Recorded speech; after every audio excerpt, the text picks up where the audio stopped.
So we are talking to Bruno, famous Statsman from Argentina. That is the founder of Dota Academy. So introduce yourself for Empire fans, please. Hi, I'm Bruno. As you said, I'm from Argentina. I'm 28 years old, and I'm a caster slash host, analyst, statistician, and lots of stuff into the Dota scene. Wow, you're such a wide person, and how the idea to create Dota Academy came to your mind? Well, I was talking to Luminous, an English caster, and he studies math, and he really liked the idea of statistics. So I went to him, I was like, do you think this would make sense in Dota? I said, yeah, that would be amazing. So this was just after the TI1. So there were just a few games in total on all Dota history for pro players. So we started writing down, I started taking down notes with a friend, and then those notes became a database and it became bigger and bigger, and right now statistics are everywhere in the Dota 2 scene, and that's how it grew. You're a very bright person. Thank you. Like, you have very bright clothes. Now it's not as bright as usually, but at International 2013 it was like so fabulous. It's you who invented this. Well, really not me. I'm sure most people, other people did it before me, because I can't be the first person to buy a yellow suit in the whole world. But I think in Dota 2, yeah, I was the first person to do that, and that's because that's the way I normally dress. When I go out for parties or with friends, I always like to have something colorful, because I figured wearing black suits all the time is really boring. So I did it at the International too, people liked it a lot, and I started doing it in different ways on other tournaments. You now see me in just like a very not so bright red, but believe me, this is part of a plan. It will become better and better throughout the rest of StarLadder, and that's what I did at TI3 as well. Of course, I will not have all the multicolor suits this time, but I promise I will have some surprise. Oh, we are waiting for it. So how the idea to came here in Kiev? It's really far away from Argentina came into your mind. Well, I now live in Sweden. I work with the Good Studio, which is an English Dota 2 studio. And back at the International 3, I was talking to both Toby and Bilad, and they told me, you know, it will be really amazing for you to come to StarLadder one day and visit. And when this StarLadder came, I was talking again with them, and they said like, yeah, you should come and commentate with Toby. And I loved the idea, because I really wanted to come and meet Kiev. Unfortunately for me, I don't speak Russian, so I am friends with most of the players from the rest of Europe, but the CIS players, I don't know many of them. So by coming here, I felt that I was going to connect with the fans, with the people, and feel something different, and so far I'm loving it. It's amazing. What do you think about Kiev as a city? Well, I haven't been around much. I just got here yesterday night, and all I saw was the trip from the airport to here. But you know what? It really reminds me of my hometown, Buenos Aires. I live in a city, in a 10 million people city, which is very similar to Kiev in many aspects. So I can't wait until we stop and we finish with the games, and I will probably walk around the city a little bit more, because I'm excited to see what it has. So you'll stay in Kiev after the end of StarLadder? Well, I will be leaving on Monday, but Monday morning I will probably walk around and see a little bit of the city. That's good. What do you think about new roster of Team Empire? Well, actually, it's really exciting. From what we saw today, even though they lost to Navi, that first game was amazing. And Empire is one of those teams that is not scared of trying new things. They are there with the Elder Titan, with the Troll Warlord, the Abaddon. I mean, they are doing new things, and that's always good for the Dota community, because, I mean, in comparison, teams like Alliance, Navi, they're really strong and really good teams, but they keep doing what works for them. So you watch a Navi game, and you know 3 of the 5 picks they're going to make, because it's always the same. Now, Empire, the fact that they innovate and they create so many different strategies and heroes makes me really like them, and I really hope they can do well in this tournament. What do you think about today's match? It was like very good for Empire in the first game. The second game was lost, Yeah. but it was close. Kind of close. And third game was also, but it was Alchemist. Yeah. What do you say? Well, I think that Empire has the right ideas. They know how to execute team fights. They outdrafted Navi in game 1, and that was crucial. I think the problem, and that was something I was talking to Toby, is that the 2 games they lost was not because they had bad execution or bad heroes. It's because Hbos got so much time of free farm, both on Alchemist and the Lifestealer, that even though Empire was playing better than Navi, they just couldn't stop such a free farm carry. So what I want to see from Empire is more aggressive trilance, more getting into the other carry and trying to kill him and trying to stop him from farming that much. If Empire can do that and they can adjust their game, and I know they can beat Navi and they can beat anyone. But in most of games, Team Empire tries to go triple hard lane, but Navi countered it. Yes. So that's the idea. Yes. About Host, whose idea was to put him so low mark before TI3? Okay, I imagine this got popular here. So the thing is, Beyond the Summit have this hexagon thing where it has certain points for different things for each team. So it would say like, this team in carry level is 8 points, and for semi-carry is 9, and for supports is 7. But the thing is that because they wanted to be nice to everybody, every team had 8 or more in all the rankings. So I told them, this is kind of silly because not if everyone is 8, 9, 10, then it's the same. All the teams feel like the same. So what you should do for this tournament is, because there are 10, it was Alien World Cup and there were 10 teams. So I said, rank them from 1 to 10, where 1 is the worst in that category. It doesn't mean that he's bad.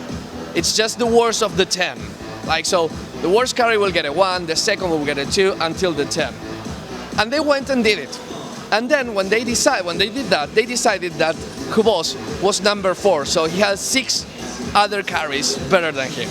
So they put him a 4. And I'm like, I disagree with that. I think Hbos is probably one of the best carries. I said he was the second best, so I gave him a 9. But then that stayed there, and people saying, oh, Hbos has a 4, Hbos is terrible. And Hbos learned about that and started wearing it in his sneak as well. But then we talked to him, and he understood it was just a misunderstanding. And who's the first best carry in the world? Well, right now, I would say I can't find anyone better than Hbos at the moment. Even when they lost the finals of TI3, he played amazingly well that last game.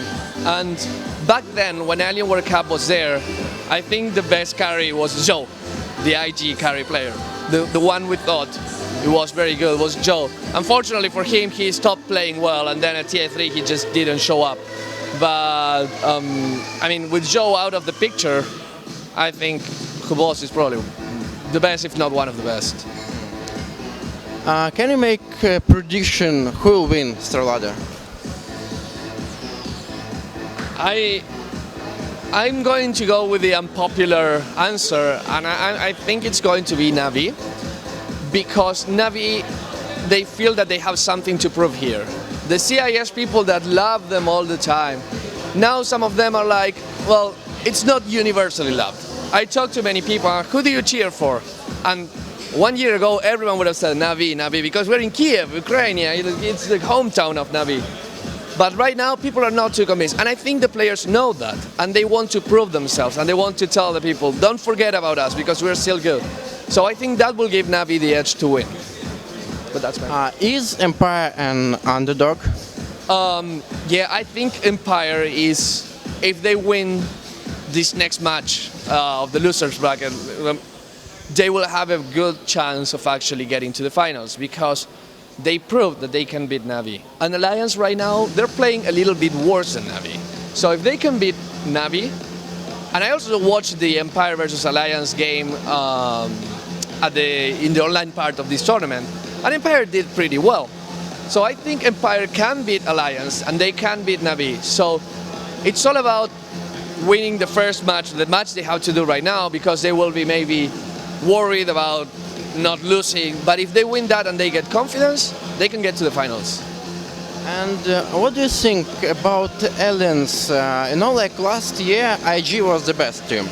But after that, other teams knew how to play against them. Yes. And now I think other teams also know how to play against Aliens. Yes. So, do you think that Alliance won't have this level anymore? I think they will still be a top 3 team in the world. Maybe top 5 in their worst moment. But the thing is, I don't think Alliance will win everything from now on. I think they will be kind of like what happened with Navi at the International One, where they were really strong and they were winning everything, but then they just started getting third places, second places, and now Navi, of course, it's one of the favorite teams, but it's by no means a favorite. Alliance is going through that same path. If they play their best, they can win TI4, but it's going to be hard for them to keep playing at this level all the time, because they're humans and they get tired, they might fight with each other, they might be thinking of their girlfriends, and that's unpredictable. Okay, and the last question. Can you tell us something interesting from statistics now, from Dota? Something really interesting, Well, maybe surprising. let me think. Well, something that I was saying in the English stream, so probably the people that will read this either heard it or will hear it right now, is since the International 3, that's August this year, there are only 2 heroes that never lost a game. All the other heroes lost at least 1 game.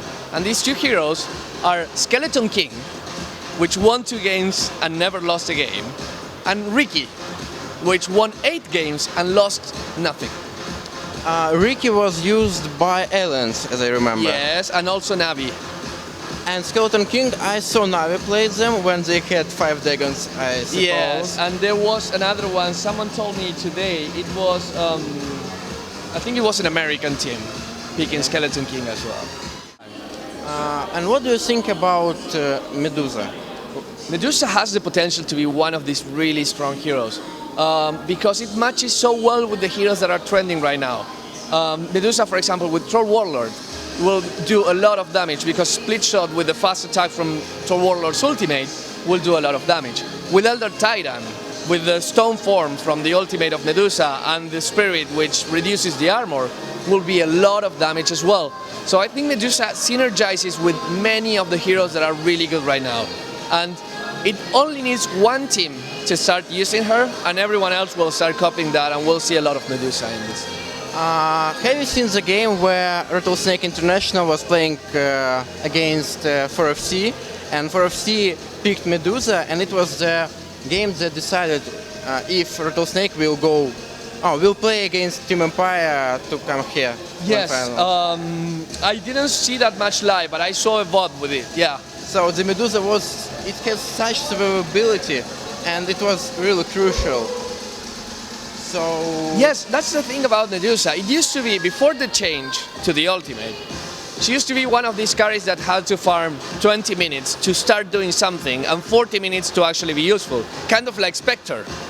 But right now with the ultimate, it feels like Medusa can start fighting at 10 minutes and that's all you need. Like if you get a carry like that, she has a split shot, which is something that everyone loves. When you have a carry player, a very important thing is to be able to, say, farm the jungle or ancient stacks really fast. That's why Gyrocopter is really good, because you can do a 5 stack and then kill it all. Or a Battle Fury is a good item on carries. But Medusa can do that as well.